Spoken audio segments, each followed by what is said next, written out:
We're going to be looking at Exodus 25 and 26, chapter 25 and 26.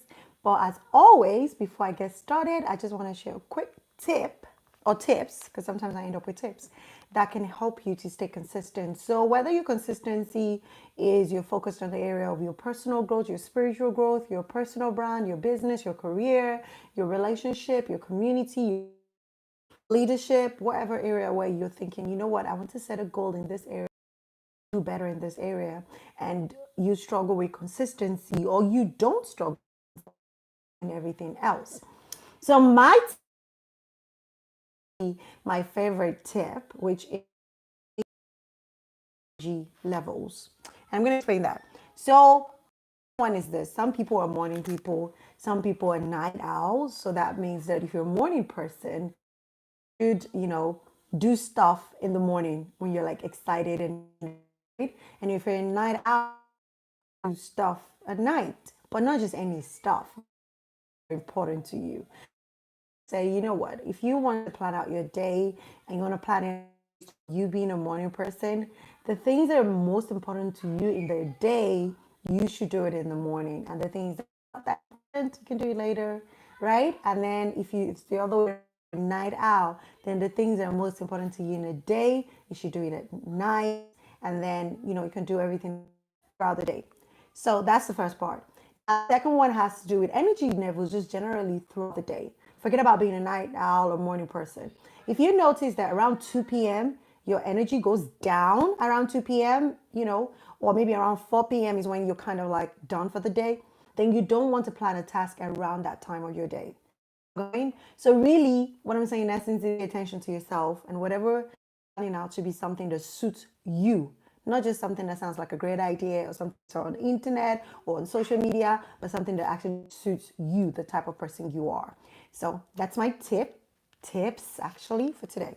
So let's get into Exodus 25-26. And as always, what I'll do is I'll read the Bible, and as I'm going along, if there's something that drops in my heart, or maybe at the beginning, at the end, while I'm reading, I'll stop and share. And I'm hoping that as you're reading along with me as well, if there's something that is, ministering to you, or Holy Spirit is opening your eyes to something, or you think there's just this amazing thing you would like to share with the community, you go ahead in the comment and you can drop that in the comments. And please don't forget to subscribe.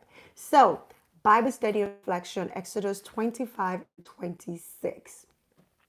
And the Lord said to Moses, speak to the Israelites that they take for me an offering from every man who gives it willingly and ungrudgingly with his heart.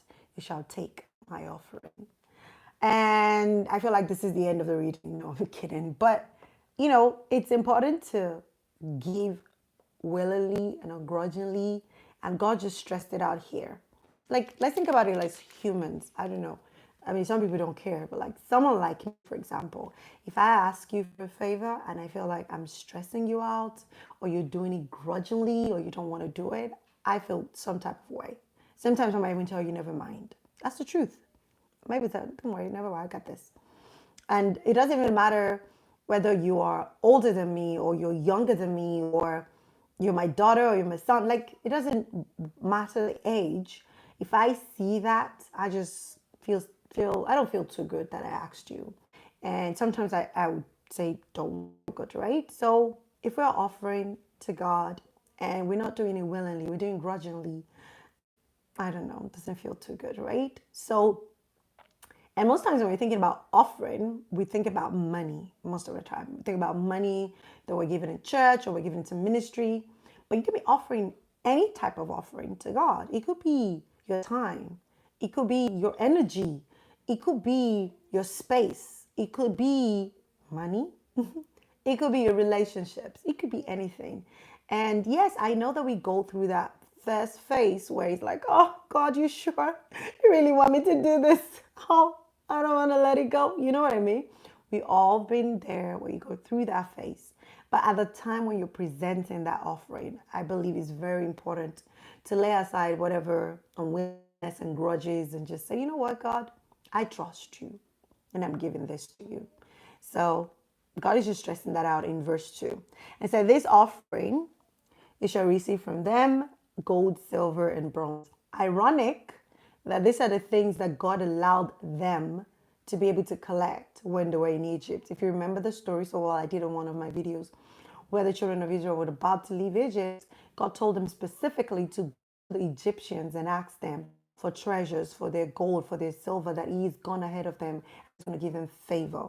So it's interesting that these are things they've, to have. Because think about it, how can a slave all of this? That's how they got it. And God allowed them to have it. God is asking them to give it up, some of, not all of it, right, as an offering. And that's how it is for us as well. Everything that we have, God has allowed us to have. And so when God asks us for it, we should try and lay aside our unwillingness and our grudges. So going on with the instructions, says blue, purple, scarlet, fine twined linen, goat's hair, ram's skin, tanned red, goat skin, dolphin, Asaya wood, oil for the light, spices for anointing oil, onyx stones, stones for setting in the ephod and in the breastplate. Let them make me a sanctuary that I may dwell among them. And you shall make it according to all that I show you. The pattern of the tabernacle, and the pattern of all the furniture.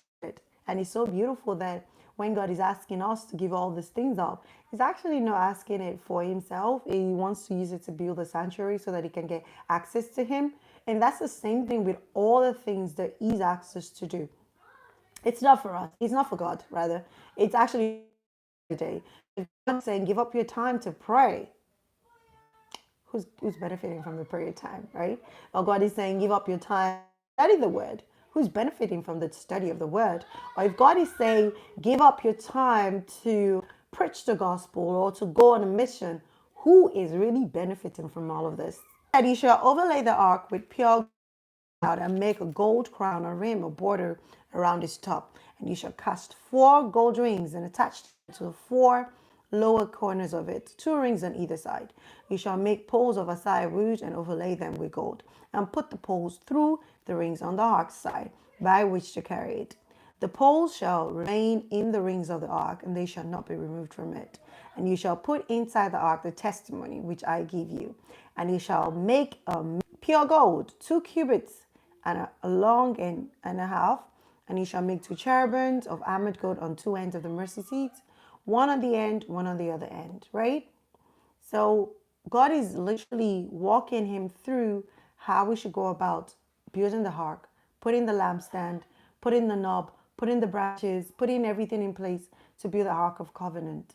And it's all based on the people giving up their precious jewels to make this happen. And so that's what God is saying to us today. He's telling us, look, I want to build this in our time. I want to build this city. I want to build this in your nation or even in a different nation. And all He's asked for us is give up what is precious to us so that willingly and ungrudgingly. And as I'm speaking to you right now, I just want you to think about things in your life that you know that God is telling you to give up so that His will be done here on earth. And the things that you've had to hold on to and say, no, I'm not leaving this. Maybe this is a good time to review them. Okay?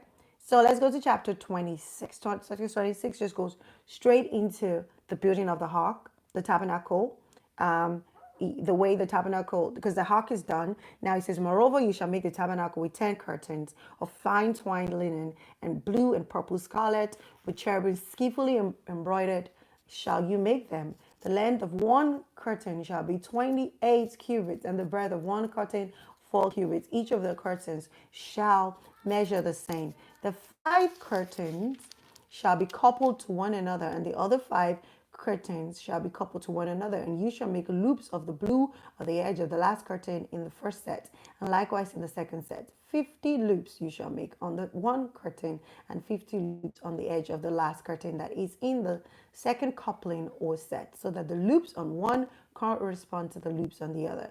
And you shall make 50 claps of gold and fasten the curtains together with the claps when the tabernacle shall be one whole. And make curtains of goat hairs to be a second covering over the tabernacle. 11 curtains shall you make. One curtain shall be 30 cubits long and 4 cubits wide, and the 11 curtains shall all measure the same. You shall join together 5 curtains by themselves and 6 curtains by themselves, and shall double over the 6th curtain in the front of the tabernacle. And make 50 loops on the edge of the outmost curtain in the one set, and loops on the edge of the outmost curtain in the second set. You shall make 50 claps of bronze and put the claps into the loops and couple the tent together, and it shall be one whole. The surplus, the remains of the tent curtains, the half curtains, the remains shall hang over the back of the tabernacle, and the cubit on the one side and the cubit on the other side of what remains in the length of the curtains of the tent shall hang over the sides of the tabernacle. Are you working this out in your mind? This is beautiful. On this side and on that to cover it. And you shall make a third covering for ram skins, tanned red, and a fourth covering above that of a dolphin or Popeye's skins. And you shall make the upright frame of the tabernacle of boards of assai wood. 10 cubits shall be length of a board, and a cubit and a half shall be the breadth of one board. Verse 17, make 2 tenons each board for dovetailing and fitting together for all the tabernacle boards, and make the boards of the tabernacle 20 boards for the south side. And you shall make 40 silver sockets under the 20 boards, 2 sockets under each board for each 10 tenons. And for the north side of the tabernacle there shall be 20 boards, and there are 40 silver sockets, 2 sockets board. For the back or west side of the tabernacle you shall make 6 boards. Make 2 boards for the corners of the tabernacle in the rear on both sides. They shall be coupled together below and coupled together on top, one ring. Thus shall it be for both of them, and they shall form the 2 corners. And that would be 8 boards, and the sockets of silver, 16 sockets, 2 sockets under each board. And you shall make bars of assai wood, 5 for the boards of one side, 5 for the boards of the other side of the tabernacle, and 5 for the boards of the rear end of the tabernacle. The back wall to the west, and the middle bar halfway up the boards shall pass through from end to end. You shall overlay the boards with gold, and make their rings of gold to hold the bars, and overlay the bars with gold. You shall erect the tabernacle after the plan of it shown you on the mountain, and make a veil of blue, purple, scarlet, and fine twined linen, worked with cherubim on it. You shall hang it on 4 pillars of assai wood overlaid with gold hooks on 4 sockets of silver. And you shall hang the veil from the claps and bring the ark of the testimony into place within the veil. And the veil shall separate for you the holy place from the most holy place. And you shall put the mercy seat on the ark of the testimony in the most holy place. And you shall set the table for the showbread outside the veil in the holy place on the north side, and the lampstand opposite the table on the south side of the tabernacle. And you shall make a hanging to form a screen for the door of the tent of blue, purple, scarlet stuff, and fine twined linen embroidered. And you shall make 5 pillars of assai wood to support the hanging, curtain, and overlay then with gold. Their hooks shall be of gold, and you shall face sockets of bronze for them. Beautiful, very detailed, right? Here in a previous video, be with an assignment that he's given us. And even when he gives an assignment, you can go back to him and say, can you sketch that out for me, please? Because I need a step-by-step instruction. And he's willing to do that. And he just demonstrated that here. So biggest takeaway for today, 2 things. First of all is give willingly, ungrudgingly, and whatever assignment that God has given you, just know that he's going to give you like the blueprint that you can follow. So that, I'll see you around. Bye.